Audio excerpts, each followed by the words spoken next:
சற்று முன்பு கிடைத்துள்ள முக்கிய செய்தி, வங்கக்கடலில் புதிய காற்றழுத்த தாழ்வு பகுதி உருவானதாக இந்திய வானிலை ஆய்வு மையம் அறிவிப்பை வெளியிட்டிருக்கின்றது.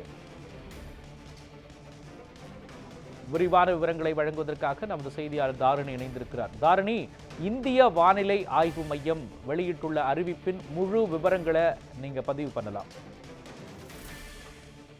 வணக்கம் மோகன். வங்கக்கடலில் தெற்கு அந்தமான் கடல் மற்றும் அதனை ஒட்டிய தென்கிழக்கு வங்கக்கடல் பகுதிகளில் மேல் நிலவி வந்த வளிமண்டல கீழடுக்கு சுழற்சியானது நேற்றே வளிமண்டல குறைந்த காற்றழுத்த தாழ்வு பகுதியாக உருவாகும் என எதிர்பார்க்கப்பட்ட நிலையில் நேற்று அது உருவாக தாமதமான காரணத்தினால் இன்று சற்று முன்பு சில மணி நேரங்களுக்கு முன்பு தென்கிழக்கு வங்கக்கடலின் மேல் காற்று சுழற்சி தெற்கு வங்காள விரிகுடாவின் மத்திய பகுதிகளில் குறைந்த காற்றழுத்த தாழ்வு பகுதியாக தற்பொழுது உருவாகியுள்ளது. இதன் காரணமாக இன்று வடகடலோர மாவட்டங்கள் மற்றும் புதுச்சேரியில் ஓரிரு இடங்களில் மிதமான மழை பெய்யக்கூடும் எனவும், நாளை கடலூர், மயிலாடுதுறை, நாகப்பட்டினம் மற்றும் திருவாரூர் மாவட்டங்கள், காரைக்கால் பகுதிகளிலும் ஓரிரு இடங்களில் கனமுதல் மிக கனமழை வரை பெய்ய வாய்ப்புள்ளது எனவும், செங்கல்பட்டு, விழுப்புரம், கள்ளக்குறிச்சி, அரியலூர், பெரம்பலூர், திருச்சிராப்பள்ளி, தஞ்சாவூர் மற்றும் புதுக்கோட்டை ஆகிய மாவட்டங்களில் ஓரிரு இடங்களில் கனமழை பெய்யவும் வாய்ப்புள்ளது என வானிலை ஆய்வு மையம் தெரிவித்திருக்கிறது.